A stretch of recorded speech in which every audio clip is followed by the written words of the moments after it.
Commander Nix Talia stood at the helm of the Stellar Seeker, her crystalline antennae flickering with anxiety as she watched the ship's primary systems flash red across the holographic display.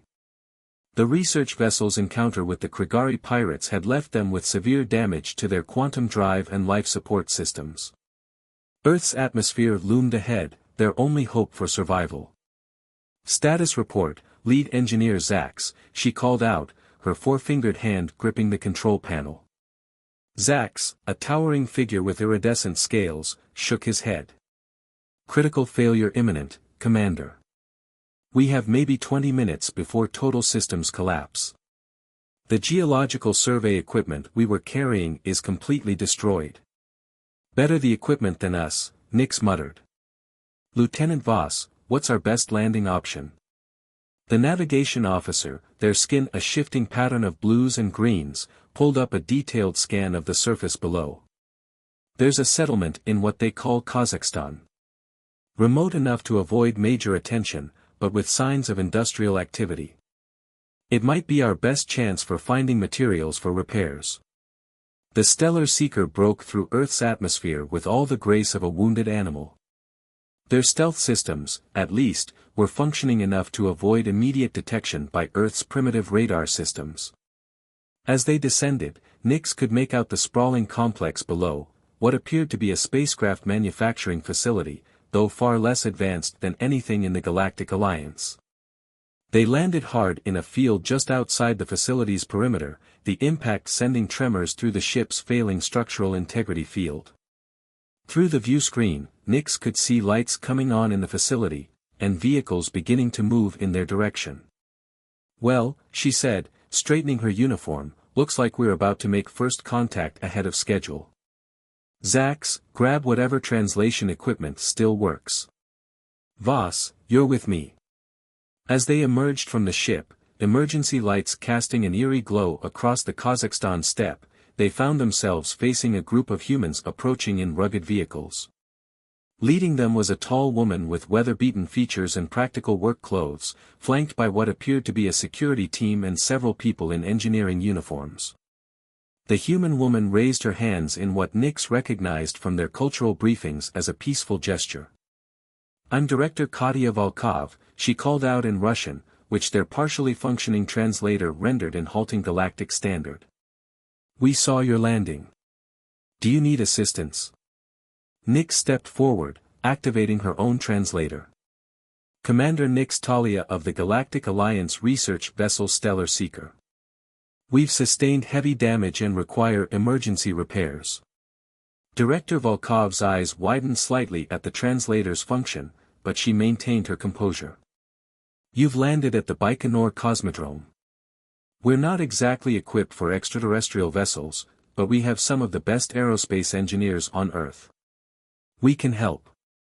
As if to emphasize the urgency of their situation, a section of the Stellar Seeker's hull creaked ominously, followed by a shower of sparks from an exposed power conduit.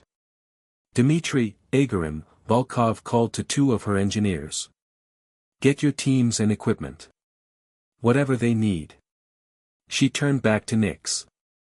"We should move quickly. Your ship's radiation signature is likely to attract attention we'd all rather avoid." Over the next hour, the landing site transformed into an impromptu repair facility. Human engineers worked alongside Zax and his team, finding creative ways to adapt Earth technology to alien systems. When the humans' tools proved inadequate, they modified them on the spot, showing an ingenuity that surprised the Stellar Seeker's crew. A young engineer named Pavel proved particularly adept at understanding the ship's quantum drive, despite never having seen anything like it. "The underlying principles aren't so different from what we've been theorizing," he explained through the translator. "We just haven't had the materials to build it yet." As dawn approached, Nix found herself in deep discussion with Director Volkov inside a makeshift command center. "Your people's ability to adapt is remarkable," she admitted. "We were taught that Earth was too primitive for contact, but clearly, those assessments were flawed." Volkov smiled. "Sometimes the best innovations come from having to work with limited resources.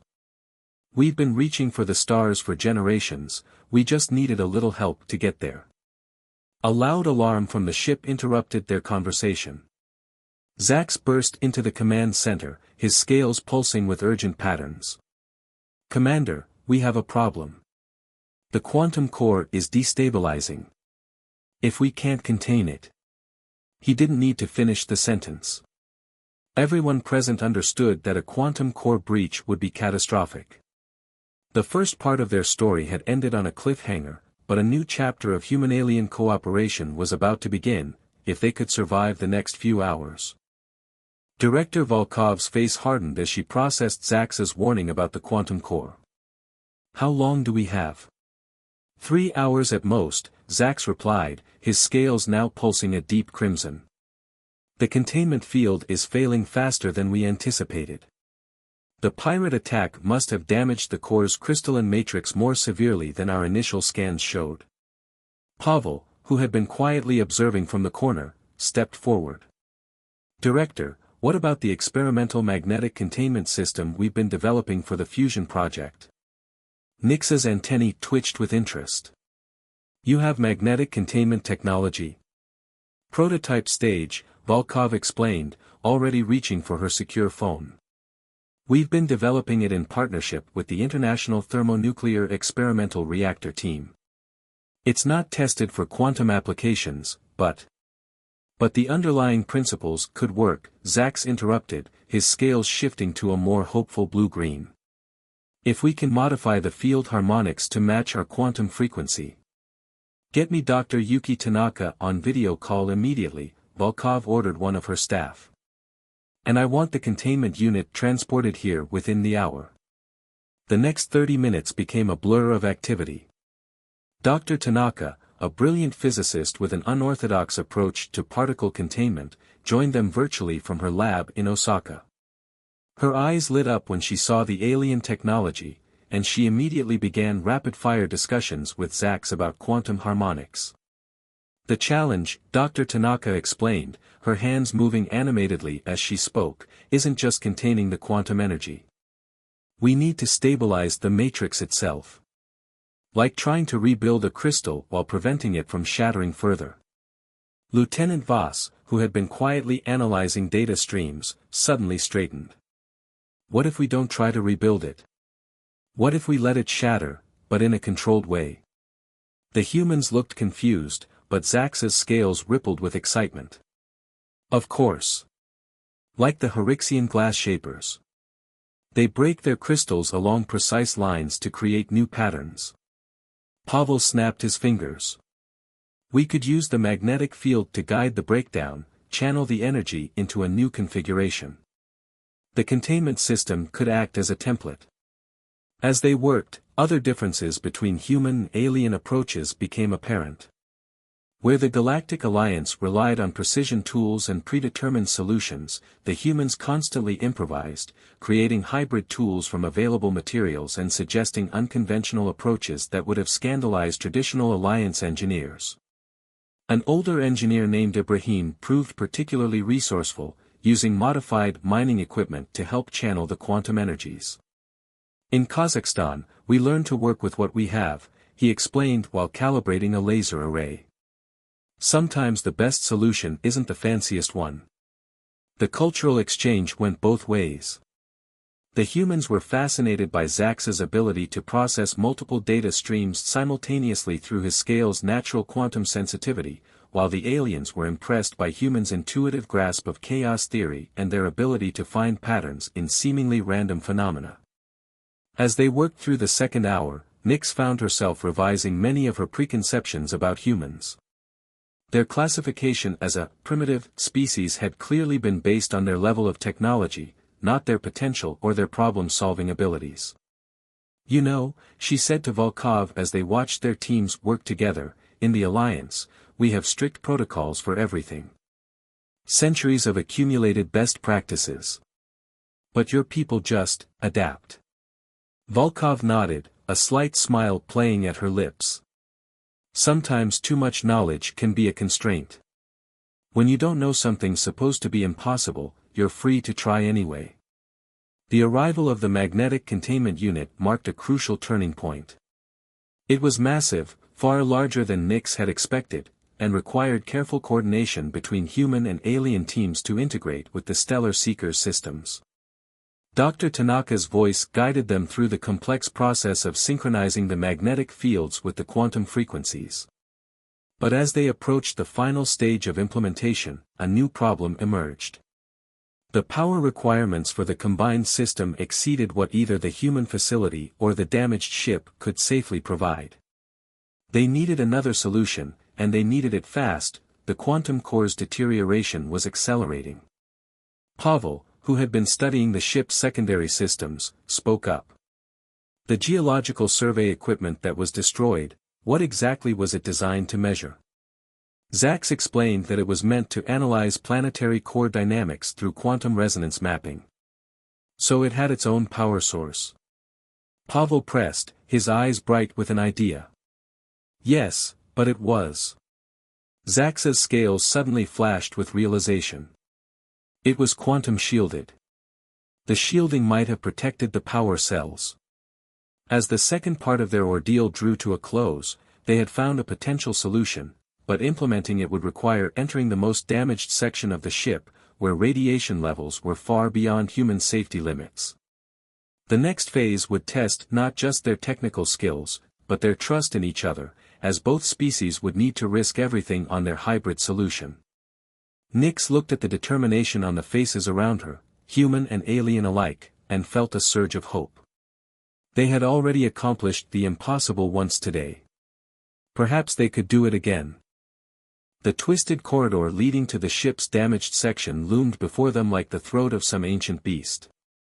Emergency lighting cast strange shadows on the warped metal walls, and occasional sparks from damaged circuits illuminated the destruction left by the pirate attack. The radiation levels are beyond what our suits can handle, Zax reported, his scales now a muted gray of concern. Even for us, exposure would be dangerous after 3 minutes. What about your autonomous repair drones? Volkov asked, studying the holographic damage assessment floating above her tablet, another piece of hybrid technology they'd cobbled together in the last hour. Destroyed in the attack, Lieutenant Voss replied. The electromagnetic pulse took out anything with a complex processor. Pavel had been quiet, studying the ship's schematics with Ibrahim. Now he looked up, his expression grave but determined. What about something simpler? No complex processors, just remote mechanical control. Ibrahim nodded slowly, catching on. The mining robots. Basic hydraulic systems, hardened against radiation. We use them for uranium extraction. Would they be strong enough to move the power cells? Nix asked, her antennae vibrating with cautious hope. With modifications, Ibrahim replied. But we'd need to control them from close range. The radiation would interfere with long-distance signals. Dr. Tanaka, still connected virtually, interjected. If we could set up a relay system using the quantum communicators from the ship, we might be able to extend the control range. The next 40 minutes were a blur of activity. Human mining robots were quickly transported from a nearby facility, while Zax and his team worked to salvage quantum communicators from less damaged sections of the ship. The hybrid control system they created was ugly but functional, a testament to both human ingenuity and alien technology. But as they prepared to send the robots in, the quantum core's deterioration suddenly accelerated. The entire ship shuddered, and warning alarms blared across both human and alien systems. 1 hour, Zax announced, his scales now pulsing with urgent patterns. Maybe less. A new problem emerged. The mining robot's radiation shielding wouldn't last long enough to complete the power cell extraction in a single trip. They would need multiple runs, with cooling periods between each one. We don't have time for multiple trips, Nix said, frustration evident in her voice. The core will breach before we can finish. That's when Ibrahim stepped forward with an idea that would change everything. What if we modified the robots to work in parallel? Create a relay system? The concept was brilliant but dangerous. They would need to position control stations at intervals along the corridor, each one partially exposed to radiation. The stations would need to be manned by alternating teams of humans and aliens, working in perfect coordination to pass the power cells along like some cosmic game of hot potato. The radiation exposure for each station would be brief, Pavel calculated. Just under the lethal threshold if we time it perfectly. But one mistake, one missed handoff. Volkov left the sentence unfinished. Nix looked at her crew, then at the humans who had already risked so much to help them. It has to be voluntary. The risk. I'm in, Pavel said immediately. Also me, Ibrahim added. One by one, both humans and aliens stepped forward. They would need 12 stations in total, each one a point of potentially fatal exposure, but each one staffed by volunteers willing to risk everything to prevent a catastrophe that would affect both species. The plan they created was precise yet flexible, combining Alliance protocols with human adaptability. Each station would have both human and alien backup operators, ready to step in if radiation exposure forced a switch. The quantum communicators would coordinate the timing, while basic hand signals would serve as backup if the technology failed. As they made final preparations, Nix pulled Volkov aside.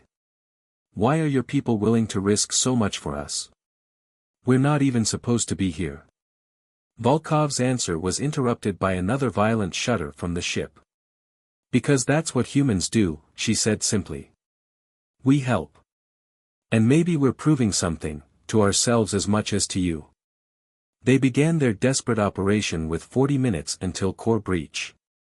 The first power cell emerged from the damaged section, passed from robot to robot, station to station, each handoff a deadly dance of precision and trust.